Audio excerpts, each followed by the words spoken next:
Welcome each and every individual to Voices of Integrity podcast with young men. And today's going to be an interesting one. I never know, where it's going to go. Like, I'm always a little bit nervous, especially the young men, because we could go ahead and end up going off into a crazy, crazy direction. So I don't know if that's going to happen today, but, we'll never know.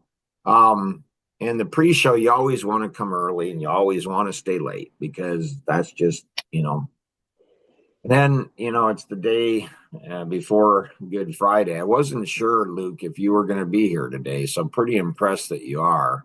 Why are you here today, Luke? I don't know. I don't really want to miss a week. Why? I've been doing it for so long every Friday morning, and it's just what I do on a Friday morning. Right? Yeah, I like that. Um, and so I was sharing in the pre-show about, well, Lamar greeted me and said, "How am I doing?" And I said, I don't ever know how to answer that. So I often answer it with, it depends on my perspective.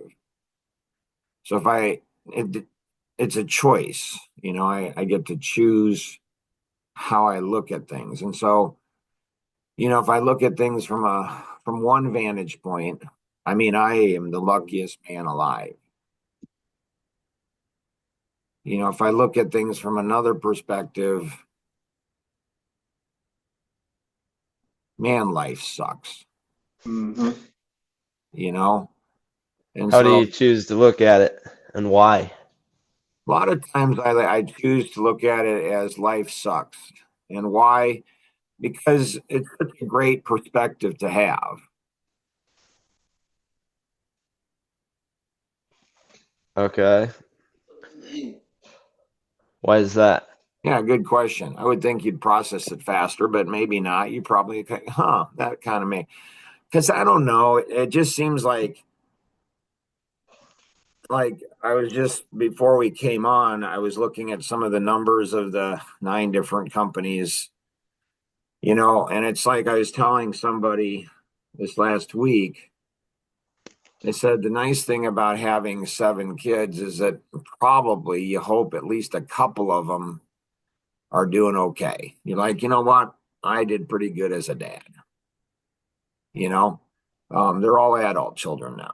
And then the downside of having seven kids is probably a couple of them are, at least a couple of them are struggling. Man, I suck as a dad. So which perspective would you rather have? Well, if I go ahead and look at the perspective and say, I'm a pretty good dad, I'm probably not growing a lot, I'm not probably learning a lot, pat myself on the back, I'm doing good. Whereas if I go ahead and, say, man, I suck as a dad, I'm probably going to go ahead because I don't want to do that. I'm probably going to change something. And so, the nice thing about owning nine companies is the same thing. Like probably, hopefully, a couple of your businesses are doing really good. And hmm then the downside of nine companies is seems like there's always one or two that, man, Um, man, it's hard. So in the numbers in a business, the numbers are always telling a story. So this is a story. And if you don't like the story, we'll change the story. So if your life sucks in an area, well, that's good because then you get a chance to change the story. And so what I figured out in my sleep last night is the friendship cooperative. Okay. Not sure what you're talking about. Do you know how you respond when you're not sure when somebody talks about something? That's interesting. Tell me more. Yeah, you can go ahead and you just go ahead and say, huh, like you don't have to Um, really think about it. You just go, it's a reflex, like, like what are you referring to? mhm. Yeah, and so you do that. And um so the friendship cooperative is something Like I've given friendship a lot of thought. I think a lot more thought than probably most people. And so in the friendship cooperative, it's like it seems like you can think you have friends, but they're really not. Like it's like a lot of like a number of the women in my life, I asked them why they liked working with Life Masteries Institute. And then I asked young men in my life why they enjoyed working with Life Masteries. And Adam from Pakistan, um, he said, I enjoyed because it something about like Mark, you kick my ass, but I know that you care for me. Like I know that you care for my family and me. And so in the friendship cooperative, so I have 4 levels of friends. So level 1 is you'll like me. So I know how to get people to like me. It's not that hard. All you do is tell them what they want to hear, and boy, they'll like you. And then you can also tell them, something about themselves that they don't know. That they're going, wow, that's really neat. Like the personality stuff. So you identify somebody's personality right away, and you tell them stuff. And so you're interested in them. You go ahead and all you got to do is do that, and people will absolutely like you. You bring them value, give them insight. It's not hard to get people to like you. I mean, it's so easy, it's unbelievable. Level 2 is Mark's going to irritate you, or that's lightly put for you're going to not like him at all. So a lot of people, if I choose to move, and it's a choice that I choose to move to, like I choose to move to this. If I choose to move to somebody this, I actually care for the person more than I do the level 1. So I'm going to irritate them. So level 3 is you're going to love me. A lot of people never get through level 2. They get blown out. So I think, my dad's church that I invested, some would say the best years of my life. I don't think so. I think the best years of my life are right now and coming up. I mean, that's what I think. And so, I invested, I don't know, 26 years of my life into that church and my wife and my kids when they were young and everything. And then I get kicked out for what? For caring about the pastor and associate pastor and my brother in the church. And, Ezekiel says that you're supposed to be a watchman. And so a watchman is somebody who, like you see a threat to the city and you share the threat. You say that's a threat. That's there's dust in the distance. There's an army coming. We have to prepare. And so that's what I did. It's like, really, my dad, he was the founding pastor, and I told him, he and I were working on the basement of our house. And he's like, I said, Dad, they're going to kick me out of the church. And he had a lot of influence. I mean, his son, my youngest brother, was the associate pastor, and he's the he's the founding pastor, and so he's not the pastor now, but he tried his best. If I knew my feelings mattered then, it would have hurt. But instead, I just was perplexed. I'm like, really, Dad? That's all you can do? Like they're just ripping me in front of the church. Just like, really? It's like this is so unfair. But it's kind of cool that it's today because it's like, I felt crucified. Or I told my dad I felt like I was being raped right in front of everybody. Mm-hmm. And he stood up and he said, I don't agree with what's happening to Mark. I don't agree what you're doing. Which I thought was great. And then he sat down. But I think, and I look back, that could have hurt a lot. It's like, really, Dad? I gave my whole everything, you and your vision, and that's the best you can do. Like, is that what you would do if a girl was being raped? You just sit there and watch her? I disagree. I don't think that should happen. And you sit down. But again, that was my dad. I just didn't have expectations of him. And so I think that's impacted me a lot more than I realized. So I'm like, I don't ever want that to happen, mostly to my wife and kids. Like, if you're a warrior, if you're a man, you expect to be destroyed on the battlefield. Like, business is a jungle. Holy cow. It's not the zoo. You're in the jungle. So I'm going to die on the battlefield. And it's okay because I'm a warrior. But when your wife and kids get hurt, deeply hurt, even 20 plus years later, they're still hurt because of it. So I think with me, this co-op, it's like you come together and you teach people how to be friends because nobody knows. Like, I've never taken a friendship. I have 3 degrees in business, and there's nobody I've never had in all my years of education, I've never had a class on friendship ever, not once, none. And you'd think the church would do it, but I've never had a class. I've never had a class. Nobody knows how to be friends. So, this co-op it's like, so with Ken MacArthur, Kenny and Jason met him. So I was at one of his events and I was a speaker, one of the speakers. And what was really cool is there were, I don't know, maybe 100 people. Kenny actually went to one of his events with Aaron. And so I went and spoke, and then there was 100 people or whatever, and they each had, I think, 3 sticky notes. And you could give those 3 sticky notes to anybody that impacted you.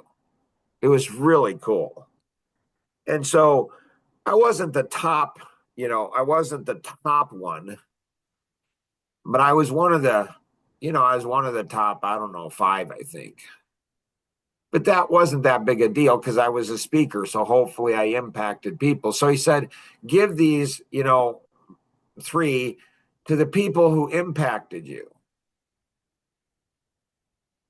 And so it's like friendship, so in this friendship cooperative, so it's not, I guess it's a different legal structure than, it's not for-profit company. And it's not a nonprofit. It's a co-op. It's a different. Didn't know that, but Ryan said that it's different, and I'm like, oh, that's interesting.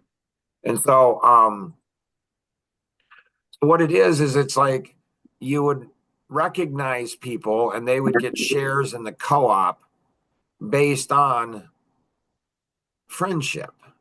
It was clearer in my sleep than now than when I talk about it. I'm like, how is that going to work?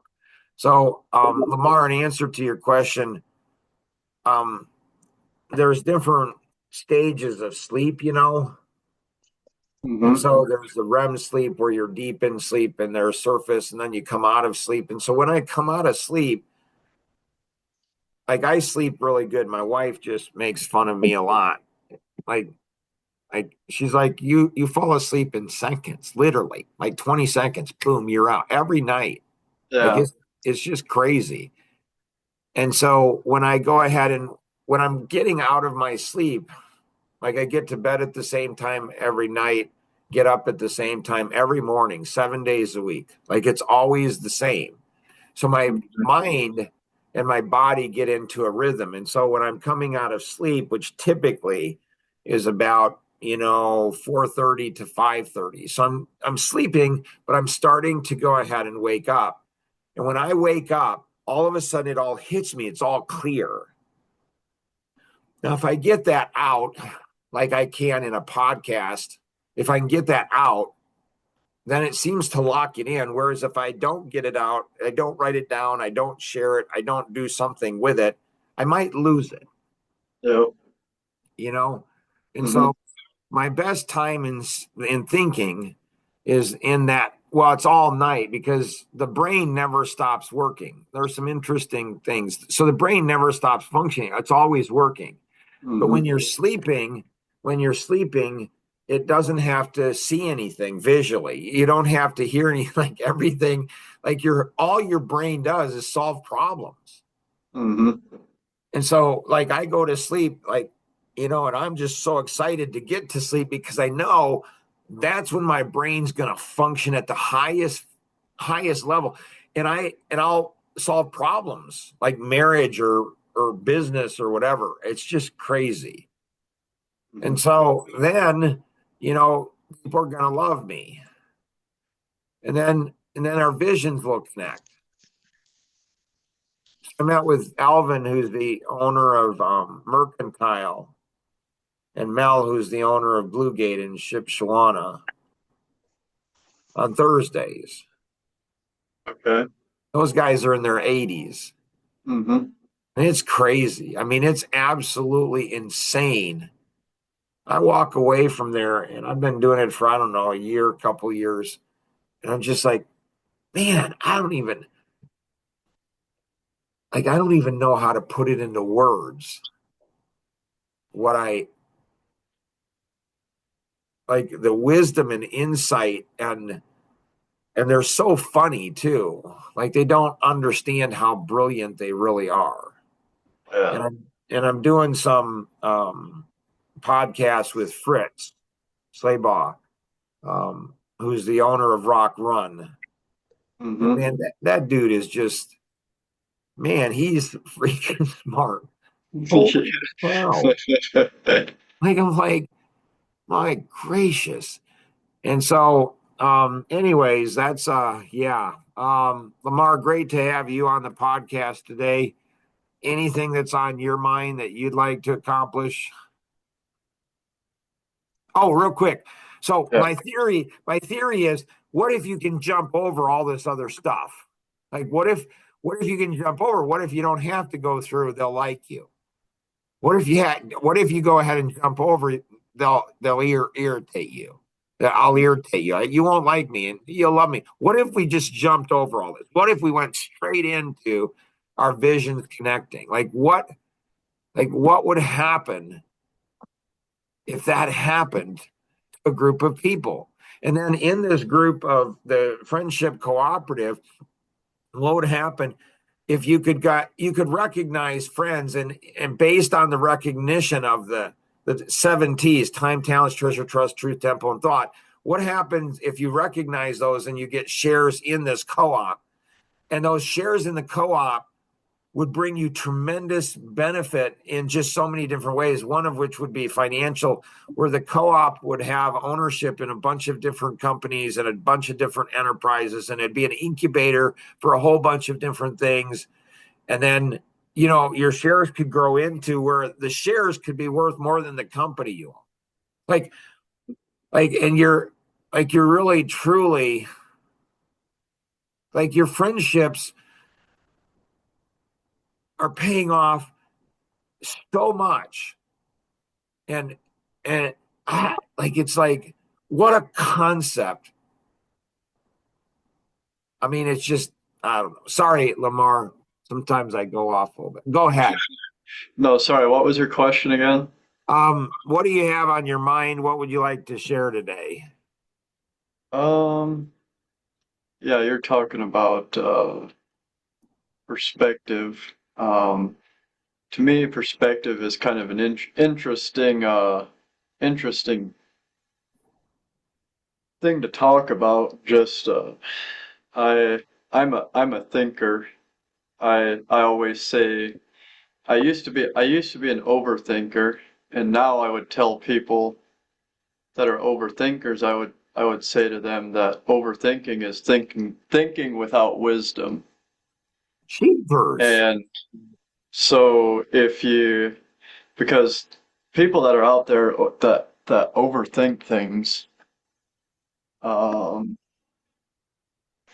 are it's kind of a weak state of mind, and they might not know it at the time, but those people are some of the most powerful people when it comes to communicating things or navigating through life. Because if you can turn that thinking, if you can control your mind, control what you think, as the Bible says that, take every thought captive, that's what that's talking about, is taking what's coming into your mind.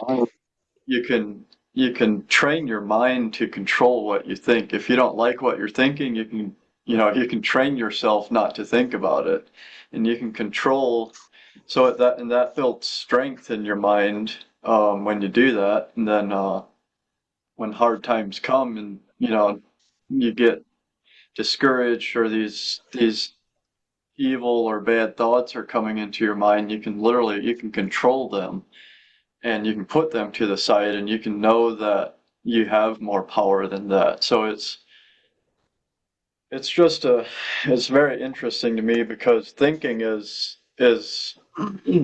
how I overcame basically every painful situation that I've ever been in. Thinking is the key to a new life.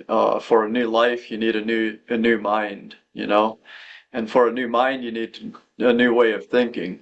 Um, so just thinking. It's just, to me, it's one of the most powerful things a human, a human has, is our minds, because our minds control basically every aspect of our lives. It controls the people we hang out with. It controls the things that you do, the places that you go. Um, it it determines your reactions to other people, your reactions and your actions towards other people. So it's just, perspective it's just a very very interesting thing in life, because I mean you can have, you have all these different types of personalities, and let's say you got a group of five people, and you're all facing the same obstacle, and with five different personalities, five different people, they're all going to have a different perspective, and so it's just interesting, because your perspective really matters on just about anything you do in life. Um, you can navigate through life with, just your perspective that you have on life. I guess it's just, to me, it's just very important that you're that I feed my mind with good things, and I'm always training my mind. When there's painful situations that I go through, somebody, at this point in my life, it's really hard for somebody to even hurt me, because I've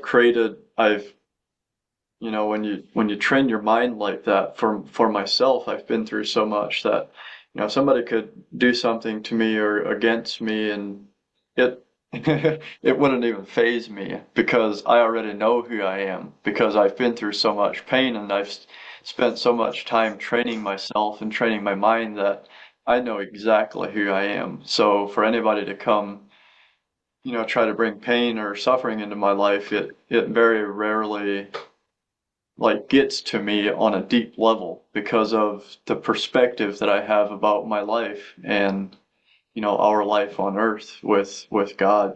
So yeah, just a very very interesting stuff. Yeah, that's just crazy stuff. I mean, I remember it was probably about 12 years ago. I was in a small group at church.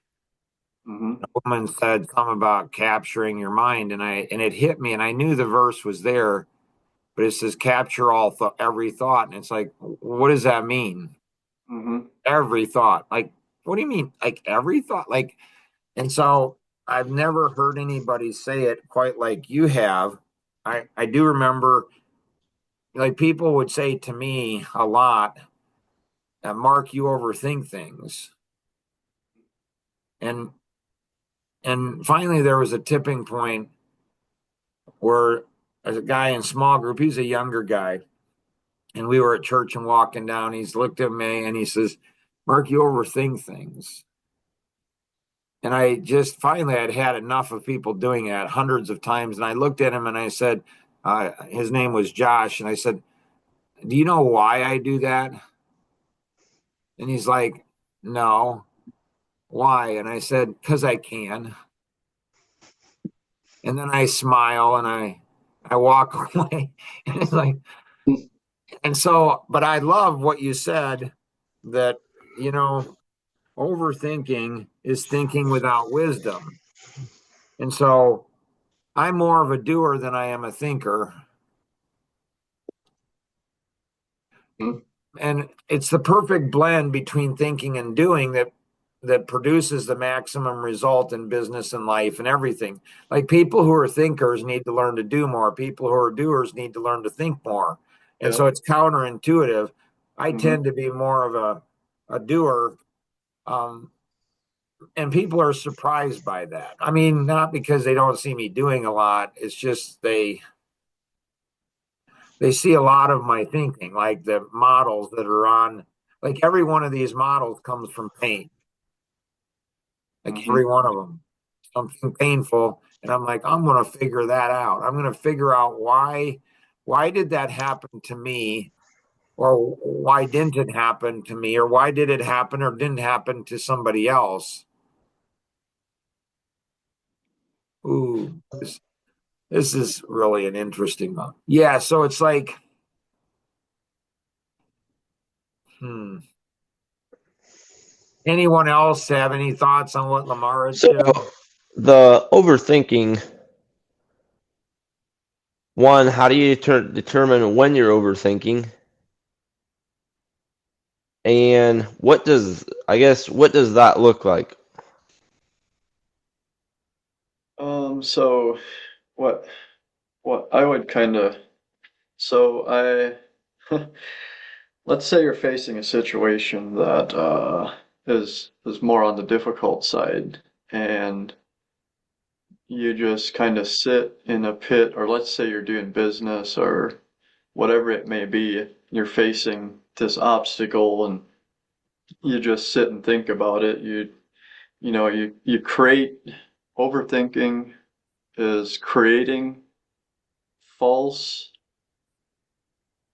creating false visions or false thoughts, or something that's not true about the actual situation. You create When you overthink, you're thinking about this and you're creating thoughts and visions that about something that aren't actually real. But we do this because we're trying to justify whatever we're facing. So we face things all the time, and we tend to um, create a false assumption about somebody, just by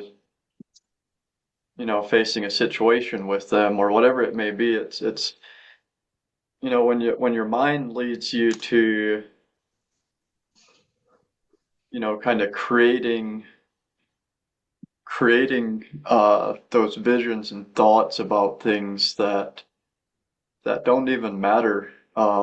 Is it because it every situation, the best I can explain it is through gossip. Um, if we gossip about people, um, let's say I'm going and gossiping about Mark to somebody else, and I'm giving him some kind of interaction I've had with him, and I kind of twist it around a little bit to make him look bad.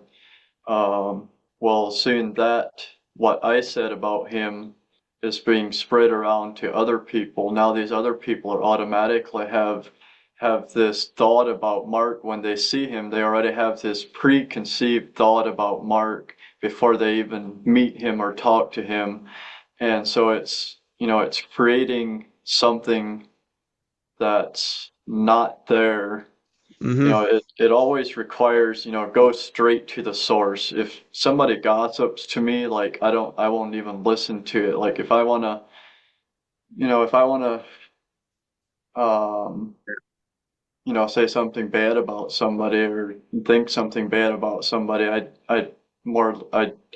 it's better to go directly to that person and talk to them rather than listening to what everybody else has said. Because when you start gossip and it's the same way with overthinking. Gossip spreads and it creates all these false narratives about somebody. That's the same with overthinking. Your mind goes to places and it creates situations that aren't actually real. Does that make Hmm. sense? Yeah, Yeah. that makes sense. So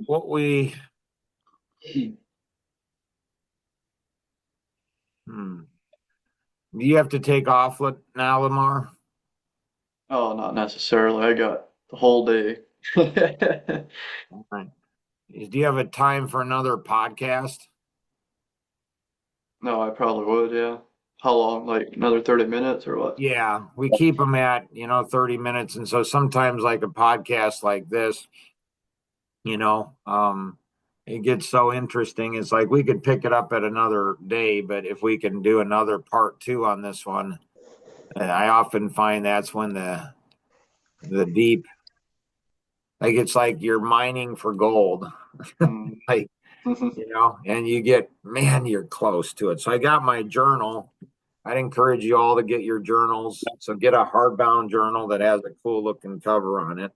And so I pulled this bad boy out and I'm like, I'm gonna why people overthink things, and I'm gonna come up with, the 7 things. So if you're listening to the rebroadcast of this, share this with a couple other people, right?